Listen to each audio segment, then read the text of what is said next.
El séptimo hijo varón. Esta es una experiencia muy pero muy personal y tiene una directa relación con un personaje de la mitología guaraní. El Luisón, que según la mitología era una especie de hombre lobo, un monstruo que traía consigo una maldición y que una de ellas era la de hacer imposible la vida en el más allá. Quienes son tomados por Luisón tienen interrumpidos el destino de su alma, lo que significa que una vez que fallecen, nunca descansan en paz.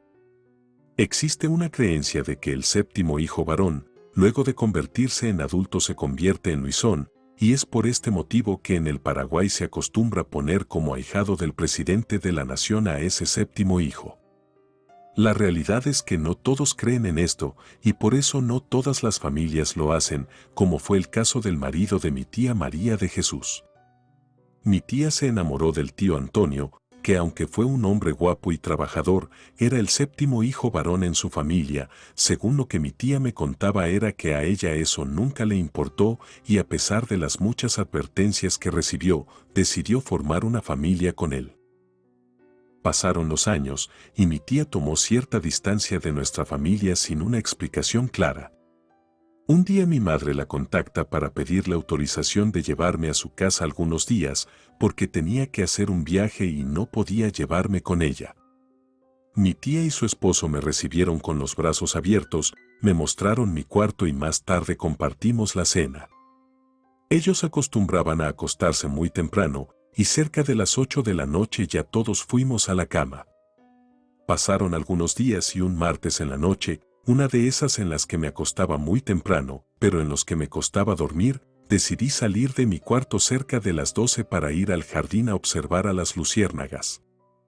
Cuando salí de mi cuarto, vi a mi tío dirigirse hacia la cocina. Sin darle mucha importancia fui al jardín y comencé a seguir a las luciérnagas que iba caminando hacia los rincones donde ellas se juntaban. Mientras jugaba, observé a mi tío saliendo desde la cocina para luego ir hacia una zona oscura en la parte trasera de la casa.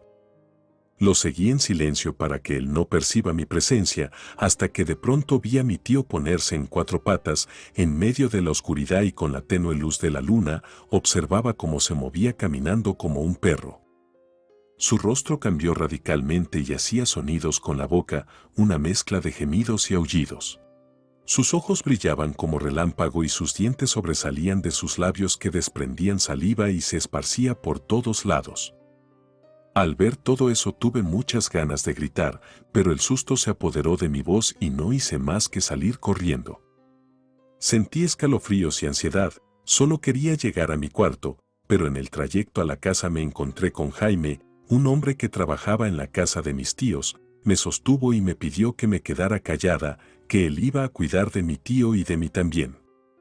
Me tomó de la mano y me dijo que lo acompañara, pero no debíamos de contarle a nadie. Fuimos hacia donde estaba mi tío, él se revolcaba por el suelo y daba gemidos escalofriantes. Jaime me pidió que hablara muy bajo, que eso haría que él no nos haga daño. Lo perseguimos y a medida que caminábamos, los perros que andaban por ahí ladraban desesperados. Le pregunté a dónde estábamos yendo y me dijo que cerca había un pequeño cementerio y que mi tío se dirigía hacia ese lugar. Le dije que yo quería volver a la casa, pero sola no me animaba. Pero Jaime no podía llevarme, él tenía que guiar a mi tío nuevamente a su casa y aún no era el momento. Mi tío se había convertido en el Luisón que por ser el séptimo hijo varón y no seguir con la tradición de hacerse ahijado de un presidente, ahora tenía que vivir así, transformándose. El señor Jaime me dijo que eso pasaba los días martes y los viernes al comenzar las sombras de la noche, y que siempre iba al cementerio a escarbar para saciarse con los cadáveres que se devoraba y que para él resultaban un gran deleite. Además de cuidar los pasos de mi tío convertido en Luisón, su empleado también se encargaba de alertar a los transeúntes nocturnos de esos lugares para que evitaran cruzarse con él, porque podía tomarlos, ya que el Luisón en su maléfico y tenebroso paseo también tenía como misión cazar a otros hombres para convertirlos en seres similares a él. Su forma de cazarlos era simplemente el cruzarse por entre las piernas de las personas. Por esa razón era difícil identificar a los Luisones nacidos de los Luisones casados. Durante nuestro trayecto se desprendía de él un olor nauseabundo que me revolvía el estómago. Observar su andar y cómo era su aspecto me dejaba por momentos paralizada, y me daba mucha tristeza porque ese hombre que vi convertirse en esa temible bestia era alguien a quien yo y todos los miembros de mi familia teníamos mucho aprecio. Cuando estábamos cerca del amanecer, el Luisón retoma su trayecto a la casa, y el señor Jaime me dijo que debíamos apresurarnos para regresar porque el monstruo no tenía que vernos. Corrimos rápido, llegamos a la casa y caminé despacio hacia mi cuarto para que la tía María de Jesús no sospeche que pasé la noche fuera. Pasadas algunas horas, ya al clarear la mañana, desperté y fui a ayudar a mi tía a preparar el desayuno. Mientras preparaba la mesa vi al tío Antonio con un aspecto sucio, desgreñado, su rostro cansado, su mirada doliente. Intenté hilar alguna conversación con él, pero se mostró esquivo, entonces decidí no insistir en hablarle. El sentimiento que tuve hacia él era algo confuso. Por un lado, sentía mucho miedo de tenerlo cerca, pero al mismo tiempo sentía mucha lástima porque sabía que si él era ese monstruo, fue por causa de la incredulidad que tuvieron sus padres ante una historia que hasta los tiempos de hoy es considerada un mito.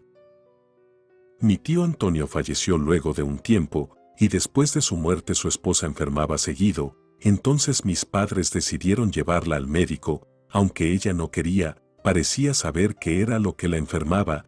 A pesar de su negativa, mi madre insistió y después de practicarle varios exámenes demostrando que no tenía ninguna enfermedad, ella vendió su casa y se mudó a otra ciudad.